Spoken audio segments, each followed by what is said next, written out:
অপূর্ব স্বাদের এই ভাপা বেগুন একটিবার হলেও বাড়িতে বানিয়ে খেয়ে দেখো, যার স্বাদ অতুলনীয়। রেসিপিটি প্রথম থেকে শেষ পর্যন্ত দেখার অনুরোধ রইল। নমস্কার বন্ধুরা, হ্যাপি উইথ গোপা কুকিং চ্যানেলের আরও একটি নতুন পর্বে জানাই তোমাদের সকলকে স্বাগতম। অনেক ধরনের ভাপা তো তোমাদের সাথে শেয়ার করেছি, আজকে ভাবলাম বেগুন ভাপা বানাবো। সেই বেগুন ভাপার রেসিপিটিও আমি তোমাদের সাথে শেয়ার করছি। ভাপা বেগুন বানানোর জন্য এখানে আমি নিয়েছি দুটো বেগুন। এবারে বেগুন দুটোকে লম্বা লম্বা করে কেটে নেব। প্রথমে বোটাটা কেটে নিচ্ছি, তারপরে নিচের অংশটুকু কেটে বাদ দেব। এটুকুও বাদ দিলাম।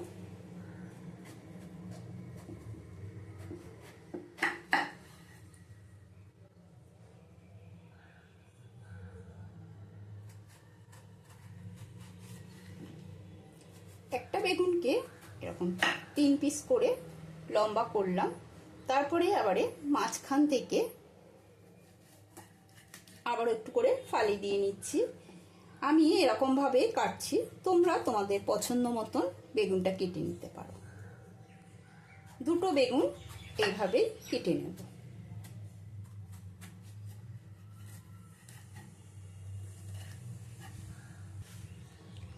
যদি চ্যানেলে নতুন বন্ধু হয়ে থাকো তবে চ্যানেলটি সাবস্ক্রাইব করে নেওয়ার অনুরোধ রইল। পাশে থাকা বেল আইকনটা প্রেস করে দেবে, যাতে আমার রান্নার নিত্য নতুন রেসিপিগুলো সবার আগে তোমাদের মোবাইলে পৌঁছে যায়। আর যদি ফেসবুক থেকে দেখো তবে ফেসবুক পেজটি ফলো করো। সমস্ত বেগুন কেটে নেওয়া হয়ে গেছে।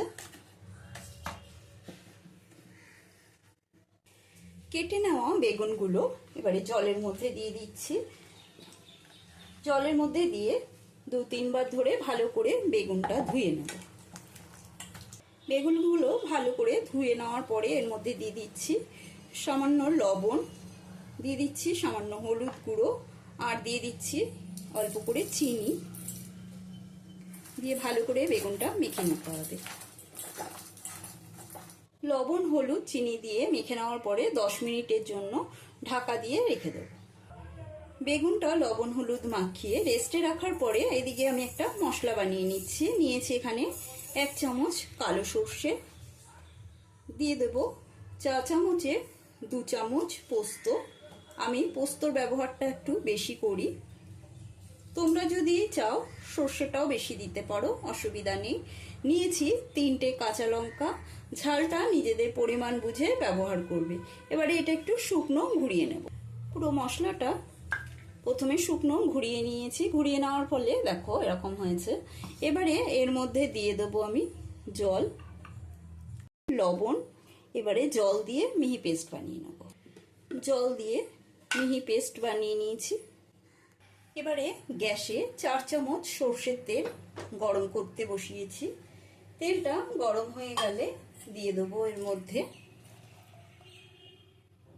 লবণ হলুদ আর চিনি দিয়ে মেখে রাখা বেগুনটা দিয়ে হালকা ভেজে নেব।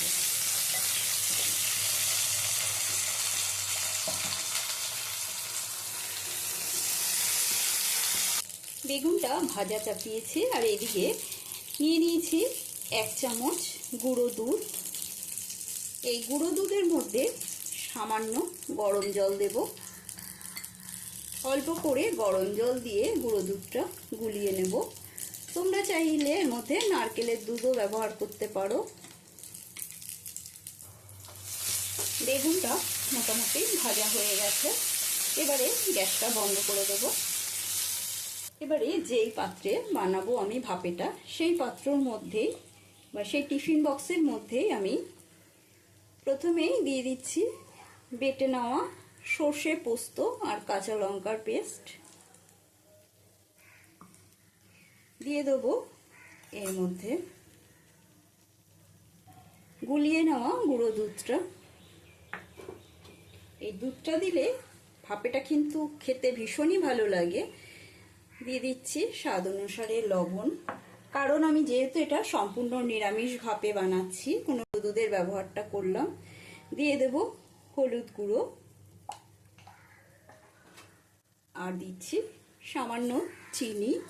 এটা পছন্দ হলে দেবে, না হলে বাদ দিয়ে দেবে। সমস্ত কিছু দিয়ে ভালো করে মিশিয়ে নিচ্ছি। এবারে এর মধ্যে দিয়ে দেবো ভেজে রাখা বেগুনগুলো।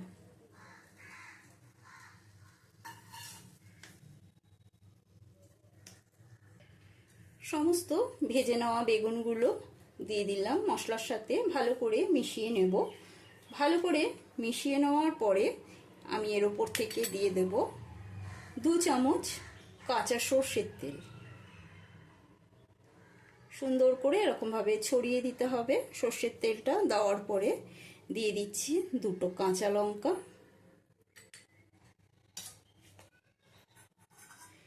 এবারে টিফিন বক্সে ঢাকনাটা বন্ধ করে দেব। একটা কড়াই বসিয়েছি, কড়াইয়ের মধ্যে 1 গ্লাস মতো জল দিয়ে দিচ্ছি।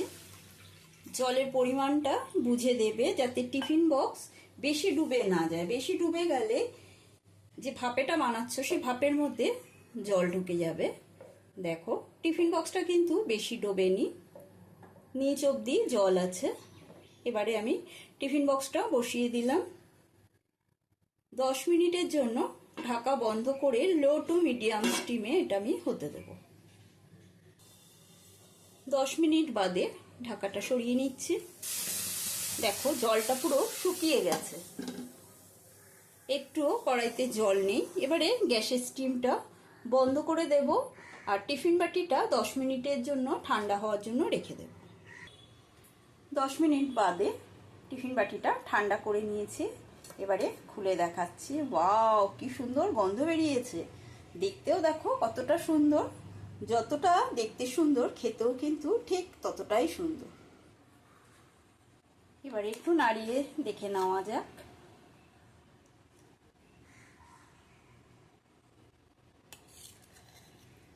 দেখো কি ভালো হয়েছে, তেলটা ওপরে উঠে এসেছে।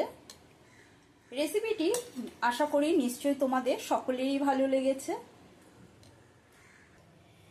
একটা লাইক দিয়ে দেবে, কমেন্ট করে জানাবে রেসিপিগুলো যে আমি দিচ্ছি সেই রেসিপিগুলো তোমাদের কেমন লাগছে, আর তোমরা আমার থেকে আরও কি কি নতুন ধরনের রেসিপি দেখতে চাও সেটিও মেসেজ করে জানাতে পারো।